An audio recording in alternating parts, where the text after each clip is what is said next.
Muito obrigada, Senhor, por cada vida aqui representada. Nós queremos, Pai, apresentar também, Deus, a vida da Rogéria, do Carlinhos, que estão ali, Senhor, viajando, Senhor. Eu oro, Deus, para que o Senhor cuide deles naquele lugar, que eles tenham um tempo de descanso em família. Deus, em nome de Jesus, Senhor, cuida deles. Deus, livra o Senhor de todo mal, de acidente. Senhor, cuida da tua serva, Senhor. Oro também, Senhor, pela tua palavra, Senhor, que não seja eu, Andréia, falando, Deus, mas eu oro, Senhor, para que teu Espírito Santo, Senhor, venha trazer, Senhor, a palavra, Senhor, que o Senhor quer entregar para cada uma de nós, até mesmo para a minha vida, Deus. No nome de Jesus, amém.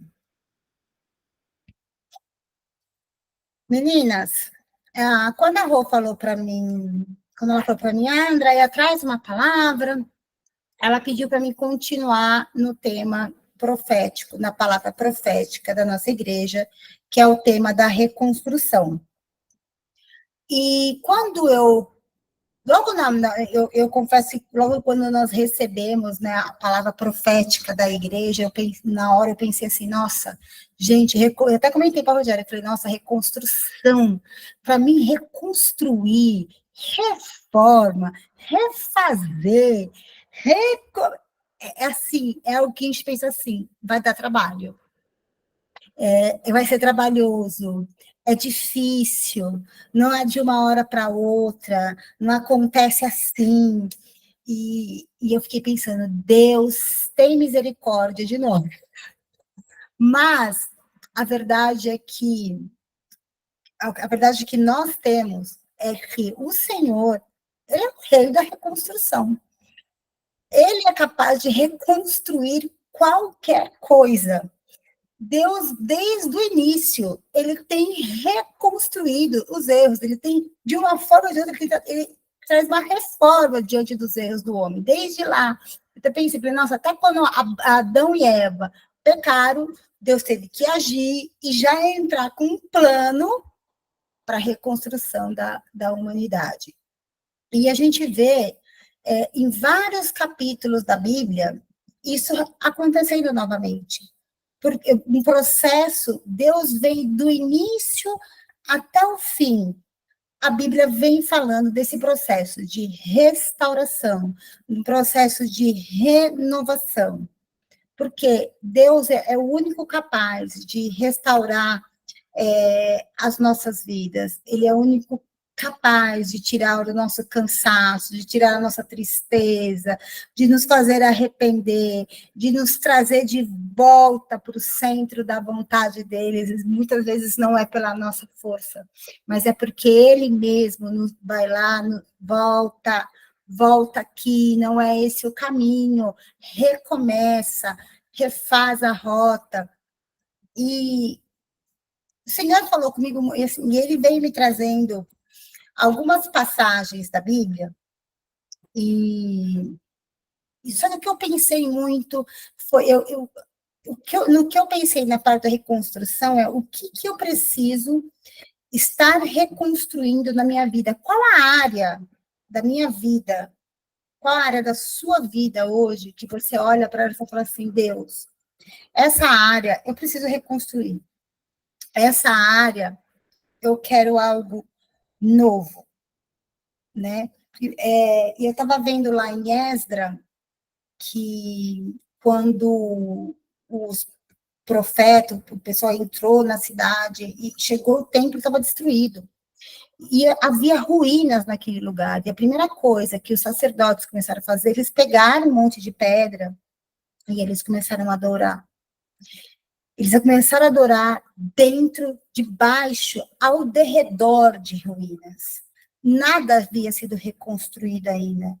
Mas, mesmo assim, qual foi a atitude deles? De adoração, de louvor, de restaurar os altares.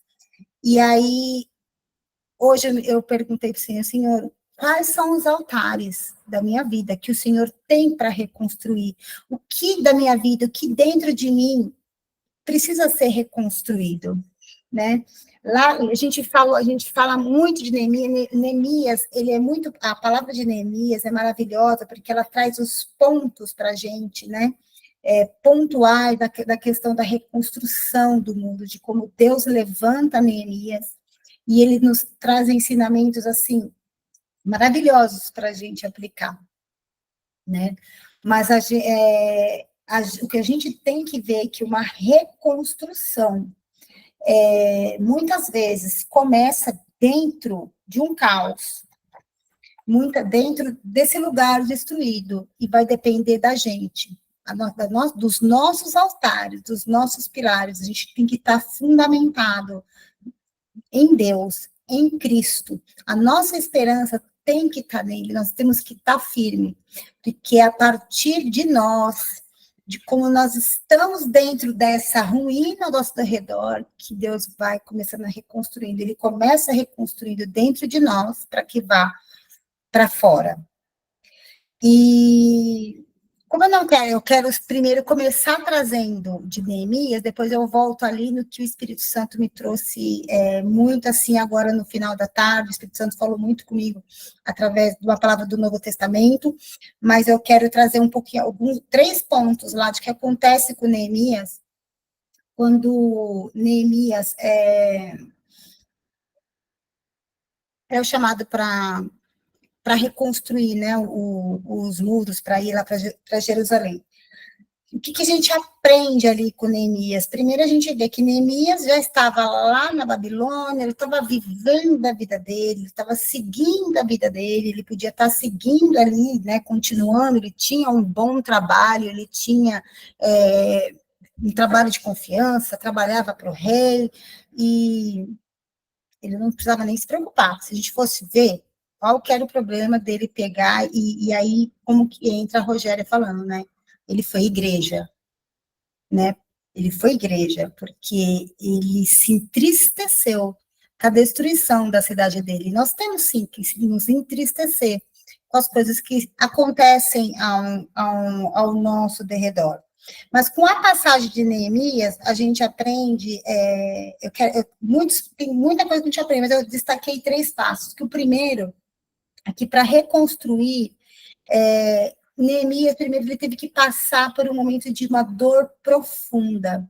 Já ali no primeiro capítulo, ele já começa falando, quando ele recebe a notícia de que a cidade estava em completa ruína. Qual foi a primeira coisa que Neemias sentiu? Uma dor, uma tristeza. Ele não se conformou com aquela situação, ele ficou inconformado, ele sentiu a dor, ele externou aquilo, aquela dor foi palpável para ele, de uma forma no qual que chegou no coração dele, latejou, e ele começou a orar, e ele se entristeceu, e ele se abateu por um momento. Então, assim, primeiro passo, né? Primeira coisa para a gente saber que eu preciso reconstruir, tem que me incomodar. Então, qual área da minha vida que está me incomodando? Que eu estou vendo aqui, olha, está me entristecendo, essa área aqui está me entristecendo, está me incomodando. Essa é uma área que é necessário uma reconstrução. E para reconstruir, o primeiro passo para estar reconstruindo a minha vida, eu tenho que começar pela minha vida espiritual, assim como Neemias. Porque nós somos seres espirituais, né? Nós não somos neste mundo, então as nossas armas não são carnais, as nossas armas são espirituais. E no primeiro momento, quando ele se entristeceu, ele até se abateu, mas ele se levantou, ele orou ao Senhor, ele buscou, ele jejuou. Então, assim, ele buscou dentro dele a força que vem de Deus. Ele poderia ficar naquele estágio. Ai, vida, ai, que tristeza, meu país se destruiu, ai, e não, acabou. Mas não, a gente vê que era algo que era para ser, que ele se abateu e ele foi direto para o pai. E ele começou ali, ele jejuou, ele buscou. ele foi ali em buscar, na oração, ele pagou um preço de consagração. E com isso ele ouve respostas. Muitas vezes, nós até começamos, temos algo para ser reconstruído, e algo que nós queremos, e muitas vezes nós começamos, fazemos jejum, ai, não, vou orar, vou subir no monte, tal, aí não vai acontecendo, e nós vamos deixando de pedir, aquilo vai perdendo importância, aquilo vai... E não é isso que o Senhor espera que nós possamos nos manter em oração, que nós possamos manter em jejum. Então, assim, foi é uma arma que deve ser usada para a reconstrução. Uma outra arma para reconstruir, que nós temos que usar, é resistir. Resistir os ataques do inimigo. Quando Neemias chegou naquele lugar para começar a reconstrução, homens se levantaram contra essa construção, contra essa reconstrução. Houve muitos levantes, mas o inimigo não queria, o inimigo ficou inconformado, indignado, e não queriam. E começaram a atacar eles. Muitas vezes, vão ter pessoas que vão pensar, ai, nem ora mais por isso. Vai acontecer isso também. Tipo, né, vai olhar, a coitadinha ainda está esperando nisso. E não é isso, nós temos que permanecer. Então, é necessário a gente não entregar o nosso coração, não deixar com que o inimigo nos mine, nos paralisando no meio de uma obra, porque é isso que ele quer.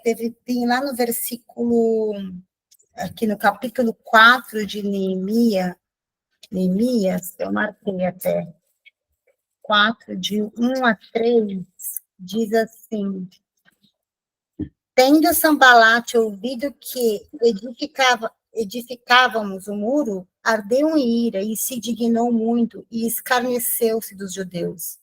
Então falou na presença de seus irmãos e do exército de Samaria e disse: que fazes esses fracos judeus? Permite-se-lhes dizer: sacrificarão, darão cabo da obra num só dia? Renascerão, acaso dos montes de pó, as pedras que foram queimadas? Estava com eles Tobias, o anomita, e disse: ainda que edifiquem, vindo uma raposa, derribará o seu muro, o seu muro de pedra. Então, aqui, a gente vê que tem pessoas que se levantam contra o propósito para o qual o Neemias tinha chamado, e muitas vezes também pode acontecer conosco, dentro da nossa casa, lá no nosso trabalho. Pessoas podem ser usadas para trazer uma palavra de desânimo, para nos trazer desmotivação, e não é isso, nós temos que permanecer firmes diante do propósito que o Senhor tem para nós. Para reconstruir, é necessário nunca desistir. Neemias, ele conseguiu construir esse muro porque ele começou, ele se incomodou, ele não aceitou aquilo, ele entrou em guerra espiritual, ele teve uma direção através do Espírito Santo, pediu ajuda, ele teve ajuda, buscou apoio, começou aquela obra, e mesmo os inimigos tendo se levantado, querendo trazer distrações para ele, Neemias, ele não desistiu. Ele foi até o final, porque ele sabia o propósito para o qual ele tinha chamado, e ele concluiu a reconstrução do muro. E lá no capítulo 6, eu estou correndo porque eu vou voltar lá, eu vou lá para Jesus ainda. Lá no capítulo 6, do versículo 6, versículo 1, tendo ouvido Sanbalate e Tobias, o resto dos seus inimigos que eu tinha edificado o muro, e que nele já não havia brecha nenhuma, ainda que até este tempo não tinha posto as portas nos portais, Sambalat e Gesem mandaram dizer-me: vem, encontra-me nas aldeias, no vale de Ono. Porém, intentavam me fazer mal. Eles me enviavam um mensageiro a dizer: estou fazendo grande obra, de modo que não poderei descer. Por que cessarei a obra enquanto eu a deixasse e fosse ter convosco? Então, os inimigos, até o final, as brechas já estavam fechadas, mas até no último momento, eles tentavam dispersar Neemias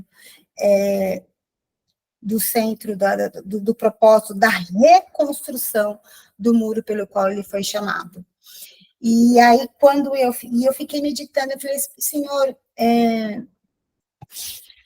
ele fez uma reconstrução deste muro, né, usando essas estratégias, né, precisando do espiritual. E aí eu vejo Jesus, me veio a palavra da mulher do fluxo de sangue.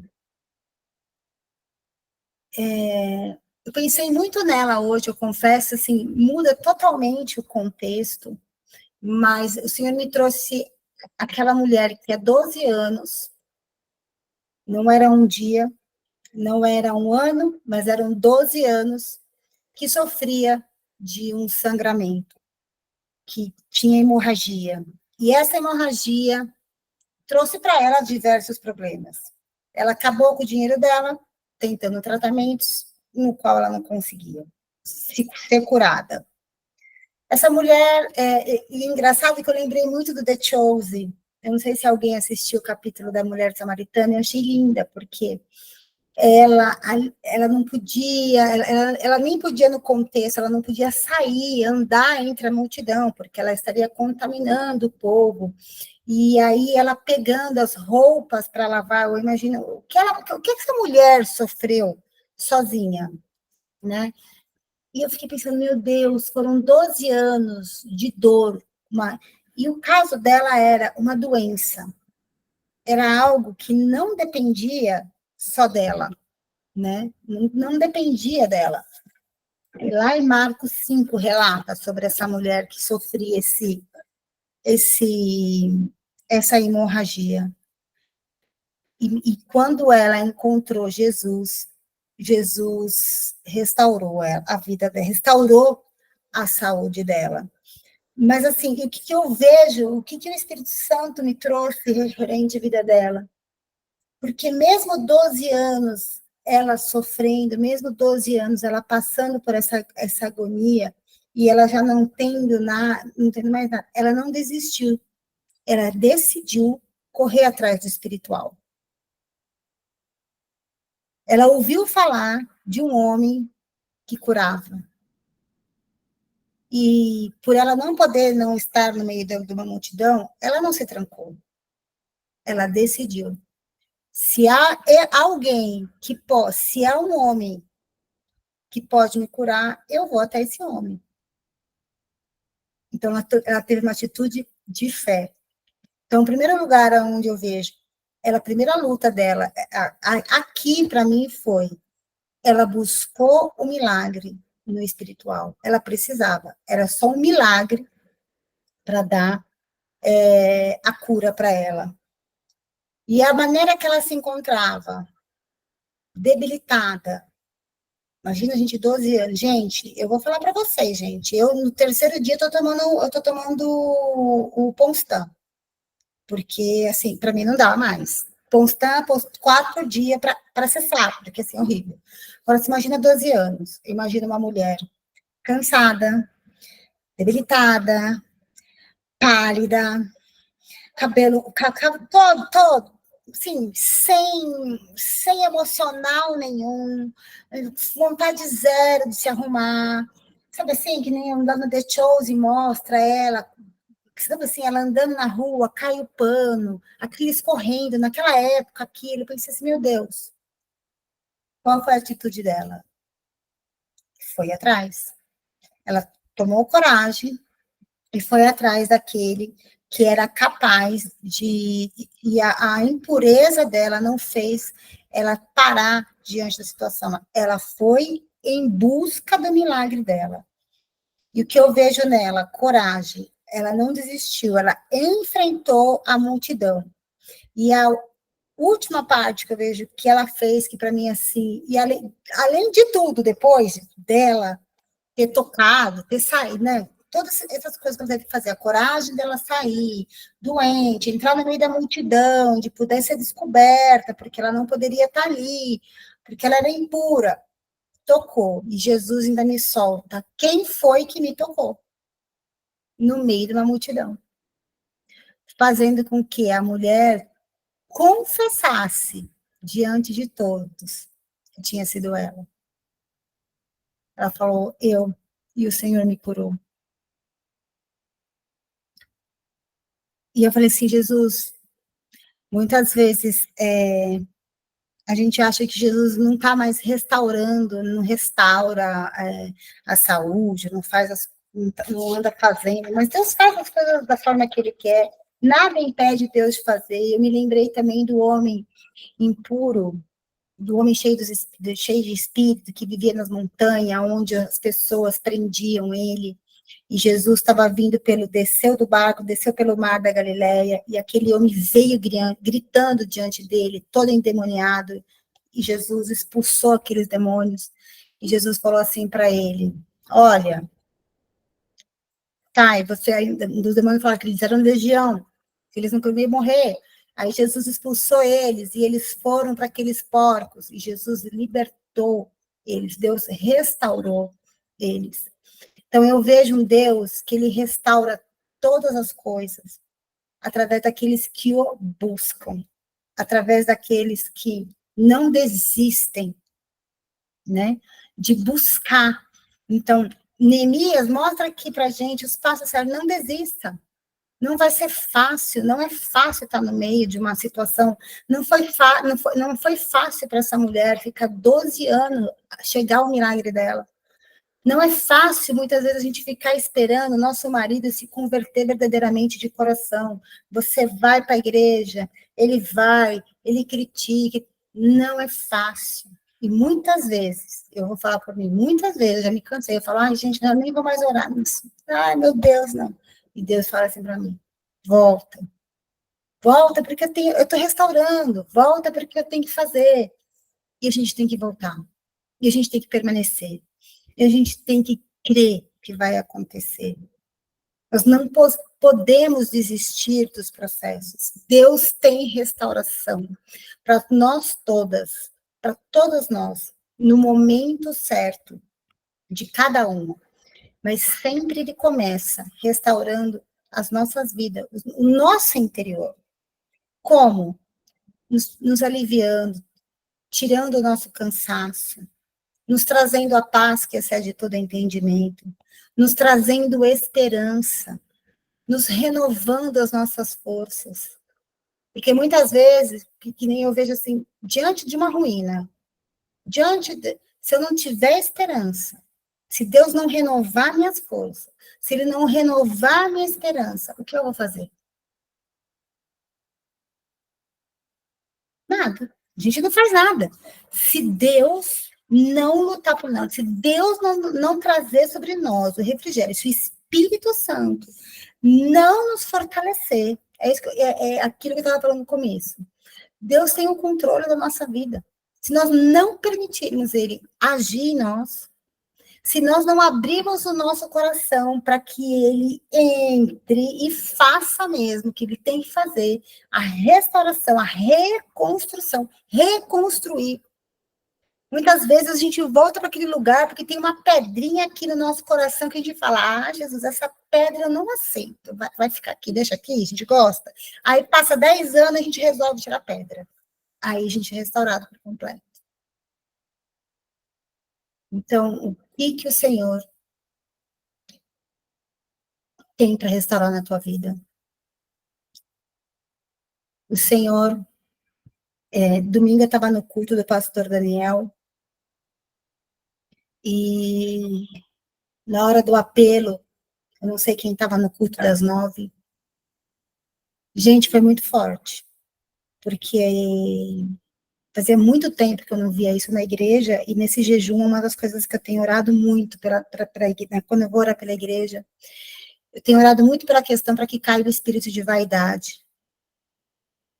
A igreja tem se preocupado em tantas coisas, mas nós não temos visto o simples que Jesus fazia. Isso aqui, Jesus, que não é simples, né? Curar cegos, né? Tá o cego ali na rua e ele curar com um barrinho, libertar aqueles que estão oprimidos, né? Curar a mulher de fluxo de sangue, trazer. A gente não tem que dizer sinais e maravilhas, né? E nem muito menos manifestações. Pelo menos na nossa igreja, eu nunca tinha visto no Templo Novo uma manifestação. E quando eu vi aquela moça, quando ela chegou ali na frente, que ela balançou, ainda, na hora eu segurei a mão da Amanda. Eu falei, Amanda, vamos orar. Aí ela, ah? Eu falei, ora. Ela começou a chorar, e quando ela começou, aí ela começou a gritar. Gente, quando o pastor Daniel repreendeu o espírito de suicídio da vida dela, ela deu um grito, espírito de morte, sai. Ela deu um grito dentro da igreja. E, assim, 95% da igreja ficou de pé e levantou a mão. Aí eu ouvi os crentes agir.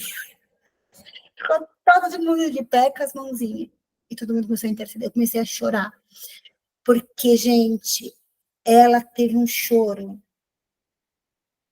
Foi uma dor da alma. Deu para sentir a dor daquela moça. Foi uma dor. Foi uma dor. Foi uma dor. Foi uma dor. E eu me alegrei. Porque eu falei, Senhor, eu me alegro para a tua igreja estar aberta. Eu me alegro, Senhor, porque o Senhor tem usado os teus ainda para trazer libertação. E ali, naquela vida, se iniciou este processo de restauração. É esse processo de restauração que Deus tem para a vida das pessoas. A igreja tem que fazer isso. A igreja tem que estar aberta para estar fazendo isso para as pessoas. Enquanto nós que já estamos, nós que já conhecemos, nós que já temos conhecimento da palavra, que já temos vivido, já temos experiências com Deus, nós também ainda temos áreas das nossas vidas para ser reconstruídas, sim. E vamos ter sempre alguma coisinha que precisa fazer uma reconstrução. Afinal de contas, a gente está no mundo e o mundo está aí, cheio de inimigos, cheio de pessoas invejosas que vão, né, querer nos parar, querer dificuldades, né, preocupações com filho, com marido, com casa, preocupações com o nosso país, com as coisas. Nós somos seres humanos se preocupando, sim. Então, sempre vão ter coisas. O que eu quero dizer, principalmente hoje, reconstrua seus altares com o Senhor. Ainda, né, que a gente não esteja vendo, ainda que a gente não esteja com controle, ainda que a gente não esteja vendo acontecer, ainda que a gente ache impossível acontecer, que nós possamos, diante de Deus, falar, Senhor, eu não enxergo, eu não consigo ver, mas eu creio que o Senhor faz. Eu creio que o Senhor pode fazer. Por isso eu entrego na tua mão. Me ajuda, Senhor, a reconstruir. Ele quer reconstruir. Ele tem prazer. Ele é o restaurador. Então, que nós possamos convidar ele hoje, nessa noite, para estar reconstruindo essas áreas da nossa vida. Ah, Senhor, eu tenho sentido muito medo. Então, que nessa noite você fala, Senhor, que hoje o Senhor me dê um espírito de coragem. Eu não consigo, mas o Senhor pode me dar. Eu preciso ter coragem na minha casa. Eu preciso me posicionar no meu trabalho. Senhor, eu preciso restaurar a minha vida financeira. Eu preciso. Senhor, me ajuda. Ele vai te ajudar. Ele vai abrir portas, ele vai te prosperar. Mas procure e peça também para ele. Veja qual é a sua parte. Está gastando demais? Corta o cartão fora. Joga fora. Joga fora o cartão. Não é momento de. Crise, vamos economizar. Vamos economizar. É para vigiar? Vamos vigiar. Mas ouça, Senhor, vejam sempre qual é a sua parte da reconstrução. Toda reconstrução é trabalhosa, é demorada, não vai ser instantânea. A gente vê aqui pela mulher do fluxo de sangue, não foi instantânea para ela também, demorou 12 anos. Para o rapaz lá que estava endemoniado também deve ter sido muito tempo. E ainda ele, Jesus, eu quero te seguir. Jesus falou, não, volta lá para a tua casa, volta para o teu lugar, deixa as pessoas ver, reconstrói a tua vida. Deus deu uma segunda chance de reconstrução. Só me faz uma coisa, testemunhe a sua libertação, testemunhe. Então, que nós possamos ser testemunhas de restauração para os nossos filhos, né? Ainda que muitas vezes não é fácil. Tem lutas, tem situações nas nossas vidas que vêm sobre nós, que não é fácil, mas que nós possamos aí ir no espiritual mesmo, lutar com as armas que o Senhor nos deu, não desistir, permitir que o Senhor faça verdadeiramente a obra em nossas vidas em todo o tempo, porque Ele é capaz de fazer todas as coisas, aquilo que nós não iremos fazer, gente, que nós não conseguimos, com certeza Ele irá fazer, que nós possamos só ter paciência, esperar com paciência, porque lá no final, que nem aqui para Neemias foi 52 dias, mas foi a reconstrução só do muro. Não foi da cidade inteira. Quando a gente vê a reconstrução de Neemias, a que a gente vê nessa parte de reconstrução, Neemias ele só fez um muro. Lá em Esdras a gente vai ver que tem a reconstrução do templo, aí tem a reconstrução da cidade. Quantas reconstrução requer a nossa vida? A gente reconstrói aqui um pedacinho de uma situação da nossa vida, e depois, de repente, a gente tem que estar ali auxiliando na reconstrução do outro, tem que estar ali ajudando, sim, na reconstrução, está ajudando ali nos muros da reconstrução da igreja. Amém, meninas? Que nós possamos aí nunca desistir no meio do caminho, abandonar, e confiar que nós estamos na mão do maior construtor de todas as coisas, ele e reconstrutor, que nós possamos confiar verdadeiramente, porque ele continua a fazer a obra dele, ele não parou, ele continua a fazer a obra dele, amém? E vai fazer até com que ele volte, amém? Amém. Não foi grande. Não. Donda, eu estava estudando sobre Neemias, e uma das coisas que você comentou, né, que as vozes que se levantaram contra ele, né, que escreveram, que falaram mal, que, tipo, falaram mal para o rei dele, tipo, se levantaram dentro do povo ali, vozes terríveis, porque eram samaritanos, né? E ele não se deixou abater. Só que para ele poder entrar, para reconstruir, ele observou, ele jejuou, ele orou, ele se preparou. E a gente está nesse processo, no início do ano, com essa direção de reconstrução, jejuando, orando pelo tema, para que Deus reconstrua realmente a nossa vida. E aí eu fiquei pensando, como Neemias, né? Todas as características de Neemias, né? Porque ele não se deixou abalar pelo falatório de gente que não quis ajudar, e muito pelo contrário, quis derrubar ele. Ele conseguiu ser um líder, assim, super influenciador, porque ele conseguiu com que todo mundo que tivesse aceitado a reconstrução não largasse a toalha e continuasse, fosse até o fim. 52 dias ele conseguiu reconstruir os muros, que é um recorde. Então, teve uma administração muito boa, uma liderança muito boa e uma influência, porque quem ele era?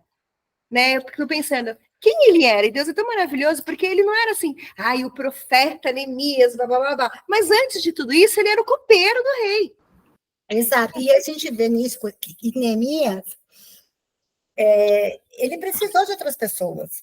E nós mesmos, muitas vezes, quando passamos por situações espirituais, nós não precisamos caminhar sozinho. Eu posso ligar para a Clécia, eu falo, Clécia, faz uma oração por mim, hoje eu estou me sentindo que minhas forças estão acabando. Eu posso colocar ali no grupo, Sim, intercedam por mim, estou por sim. uma dificuldade. Então, Isso é assim, maravilhoso. A gente Neemias mostra que, assim, sozinho, a gente também não pode andar. Nós verão. precisamos das outras pessoas, nós precisamos da célula, nós precisamos da igreja, nós precisamos ser igreja, nós não podemos estar sozinhos. Precisamos aqui, ó, o Rafael falou, de unidade. Exatamente isso. Eu acho assim, que Neemias, ele traz os pontos assim, de liderança Top. top. Top, top, top. A Thalia que queria falar. Isso. Voltando lá na mulher do fluxo, né? Eu ouvi uma ministração esses dias da Camila Barro e eu achei que cabe, né, colocar. E ela tinha falado de uma coisa que eu nunca tinha prestado atenção, né? E ela falava que a mulher do fluxo, você falou de coragem, né? E ela falava de ousadia, porque ela estava afastada e ninguém podia tocar, era proibido tocar nela, né? Então, imagina, 12 anos sem um abraço. Só que ela já estava no último momento dela, falou assim: eu vou para o racha, ou tudo ou nada. E ela foi ousada e falou assim: bom, ele não pode me tocar, mas eu posso tocar. Ninguém falou que eu não posso tocar nele, né? Tanto que ele falou: quem me tocou? E expôs ela, né? E aí, na hora que você estava falando, já veio, né? Que de repente a gente precisa em alguma coisa, né? Nesse fator reconstrução, em alguma coisa na nossa vida a gente precisa de ousadia também, né? Então era isso, né? Eu achei que era legal acrescentar isso, né? Que o Senhor também derrame ousadia nas nossas vidas, que muitas vezes é a nossa parte de ir, de fazer, né? De reconstruir, e precisamos ser ousados em algumas coisas. Era isso.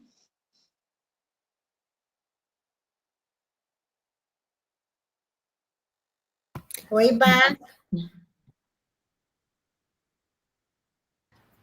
Bá, quer falar? Oi, agora quero, que eu estava com o microfone fechado.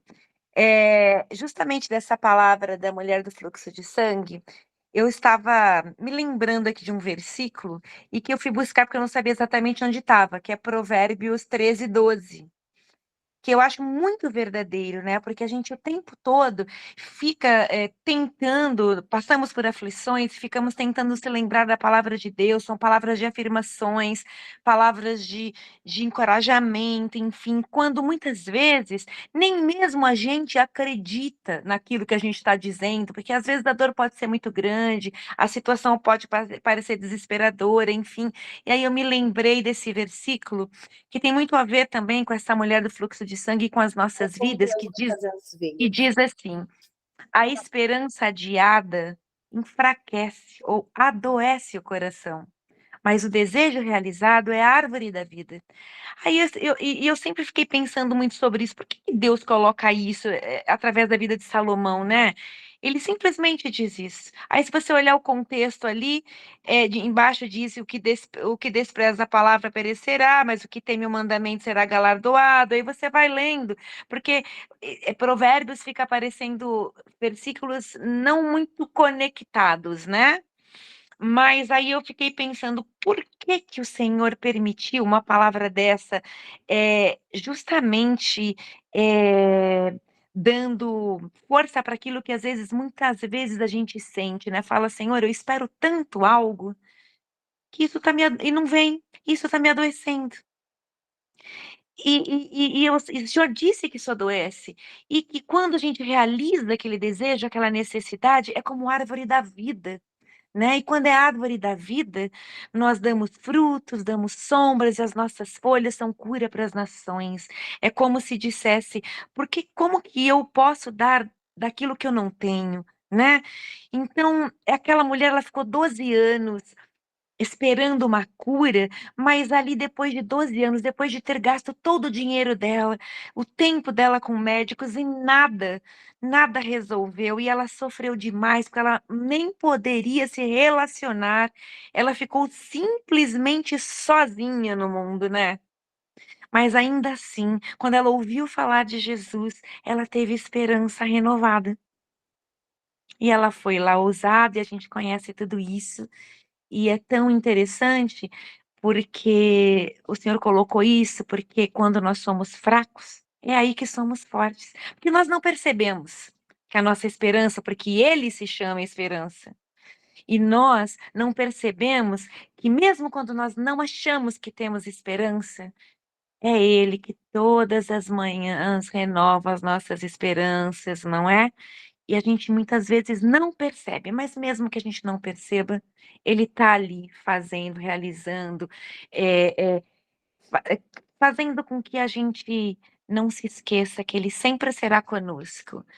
E eu acho que é por isso que essa mulher, mesmo sem perceber, ela passou 12 anos daquela maneira e chegou ao desejo realizado dela, junto àquele que é a árvore da vida e que é a esperança. Se isso foi com ela, se isso está escrito, nós estamos lendo hoje, porque isso também é conosco. Não sabemos em qual momento, mas é conosco, não é? E sabe que é engraçado? Engraçado não, né? Que é bonito, né? Outro dia o pastor perguntou: quantas mulheres tem aqui? Aí quando levantou, gente, na igreja, é tudo mulher. Eu falei, engraçado, você vai num círculo de oração, naquelas igrejinhas pequenininhas, 30 mulheres e um homem. E eu vejo essa mulher, e assim, eu fico imaginando assim, gente, uma mulher sozinha, sem amiga. O que é a gente sem ter uma amiga para desabafar, gente? Vamos combinar. Eu me ponho assim diante. Então, assim, ela ouviu, e é o que a Bárbara falou, e a esperança, gente, vamos combinar que a esperança dentro Ela de voltou, nós, né? ela mina. E eu acho que é isso. A gente não pode tapar essa fonte de esperança que está dentro da gente. Nós não podemos. E da onde vem essa esperança? Da nossa fé. Jesus, através da palavra. Né? Quando a gente se lembra, quando vem, a gente se lembra, né? A gente espera, não, mas o meu Senhor, ainda, né? Por isso que eu falo, ainda que doa, muitas vezes, a gente ficar na espera do processo, da resposta de algo, às vezes não é fácil, gente, né?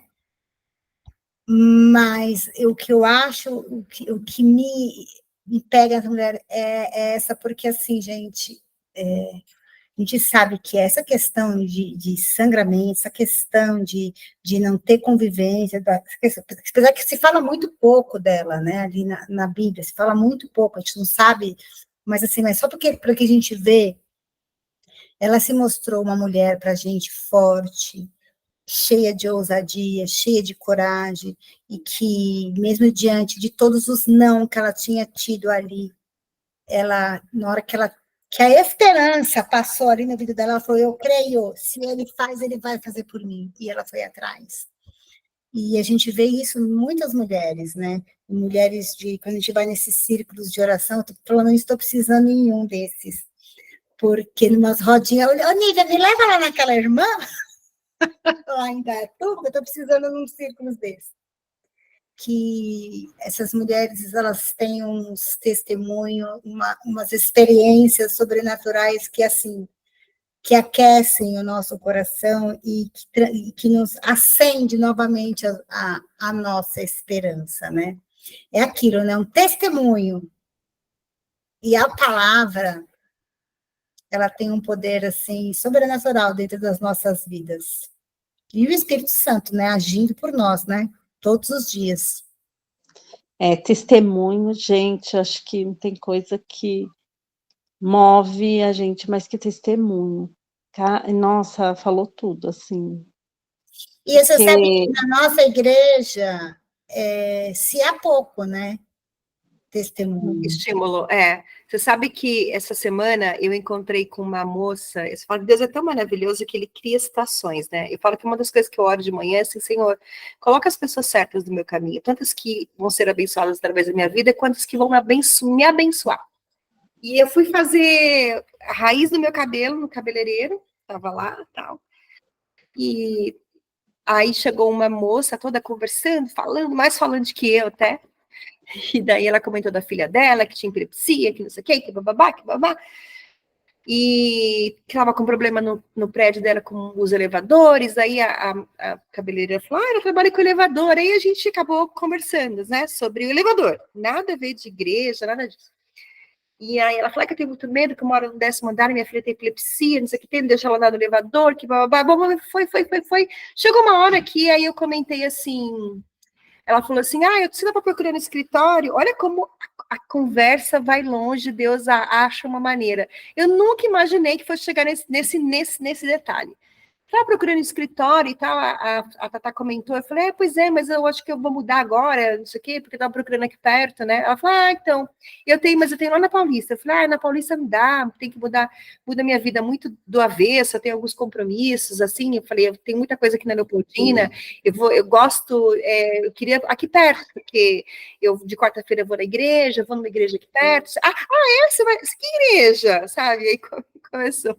Aí ela falou que ela ia na Lagoinha, que ela estava afastada, porque a família dela é extremamente católica, não sei o que, babá, e aí ela teve esse problema com a filha, e ela ficou desesperada, daí, na hora do desespero, ela falou assim, católico não lê Bíblia, ela falou, eu não sei todos, mas eu fui criada na igreja católica, mas nunca tinha lido a Bíblia, não sei o que, e aí uma amiga minha falou, vamos lá na Lagoinha, e ela morava em Orlando na época, e ela adorou o culto, tal, não sei o que, começou a frequentar, depois ela voltou para o Brasil, aí automaticamente o pastor lá de Orlando veio para cá, que é o André Fernandes, ela começou aí, tal, e ela comentando, né, sobre a questão da igreja, sabe? E eu tive a oportunidade de conversar muito com ela sobre a questão da religiosidade, de você escolher um pastor para chamar de seu, e achar que porque aconteceu um milagre na vida dele, você vai orar, aí ora na minha foto, ora na minha blusa, mas o desespero da mãe é tão assim, que Deus é tão misericordioso, né, que viu ela buscando, ela estava com o coração aberto, e a filha dela foi curada de epilepsia. E eu fiquei pensando naquela hora, eu falei, não, mas por que você está fora da igreja, né, se você teve um testemunho tão lindo assim. E ela comentou que ela estava num culto, e uma moça começou a ter um ataque epilético, e ela conhecia bem do processo, que a filha dela já tinha passado por aquilo, e ela comentou ali para o grupo de pastores que estavam orando lá fora da igreja, tipo, antes de entrar no culto. Ela ficou preocupada, falou, eu tenho um remédio aqui, daí ela falou, isso aqui eu tenho minha filha que tem o mesmo problema, não sei o quê, e daí ela falou que ficou muito chateada, porque a moça estava sozinha lá fora, tendo o ataque, eles demoraram muito para chamar a ambulância, não sei o quê, estavam achando que ela estava endemoniada, ela falou para mim.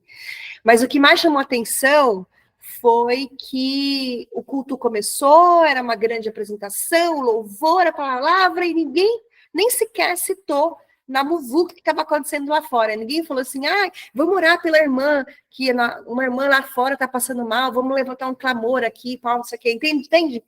Ela sentiu a falta de unidade, ela falou, quem sou eu na fila do pão? Mas aquilo me doeu muito, porque se fosse a minha filha, né? Então, assim, isso, gente, fez ela sair da igreja. E eu fiquei numa saia justa, porque eu falei, meu Deus do céu. Aí eu falei para ela assim, mas você só tem esse... Aí ela começou, não, porque Deus é maravilhoso, porque eu já ouvi uma vez, eu estava dirigindo, ela começou a contar outras coisas. Eu ouvi uma frase na minha cabeça, e essa frase ficou na minha cabeça, e eu, gente, onde que eu escutei essa frase? Por que veio essa frase na minha cabeça? E ela colocou no Google. Quando ela colocou no Google, ela viu que era o Salmo 121, era um versículo, um pedaço do versículo. E ela começou a chorar, porque ela falou, Deus fala comigo. Quem eu sou, né? De novo, ela falava, quem sou eu na fila do pão?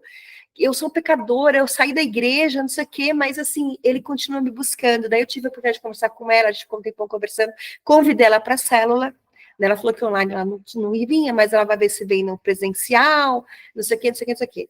Mas por que eu falei tudo isso? aquele início do processo lá atrás, da unidade, da manifestação, dos milagres, dos testemunhos. A gente precisa voltar a reconstruir essa igreja primitiva, sabe?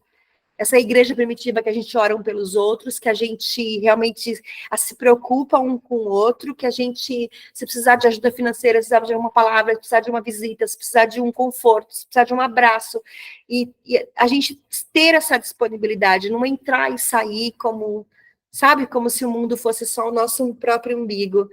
E aí a gente conversou, foi uma conversa super gostosa, criou uma amizade ali. Ela me mandou uma mensagem essa semana, e eu espero muito que ela vá, quando a gente estiver presencial, né? Que ela venha aqui, né? Porque ela disse que tinha um sonho de morar aqui. Ela mora ali na Carlos Weber. Ela falou, eu queria muito morar ali no... Aí eu comentei da célula e tal. Aqui, né? Ali eu falo ali, aqui no Este América. Mas é tão maravilhoso como Deus faz as coisas e como ele reconstrói a gente e usa a gente para reconstruir a vida de alguém. Então, como tema desse ano é reconstrução, eu fiquei pensando como o mundo deu voltas para a gente estar lá, foi um horário encaixado para conhecer essa mulher com essa história. E ela teve momentos que ela chorou muito. Eu falei, a igreja é feita por pessoas, as pessoas têm problemas.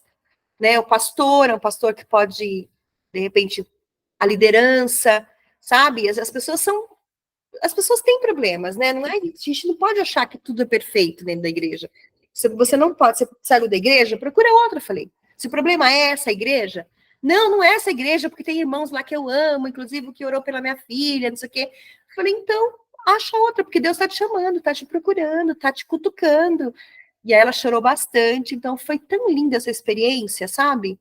Então, eu acho que realmente a gente tem que reconstruir essa igreja primitiva. Buscar o fogo do Espírito Santo, buscar os círculos de oração, buscar realmente que Deus faça na nossa vida. E o que eu tenho sentido, assim, nas entrelinhas,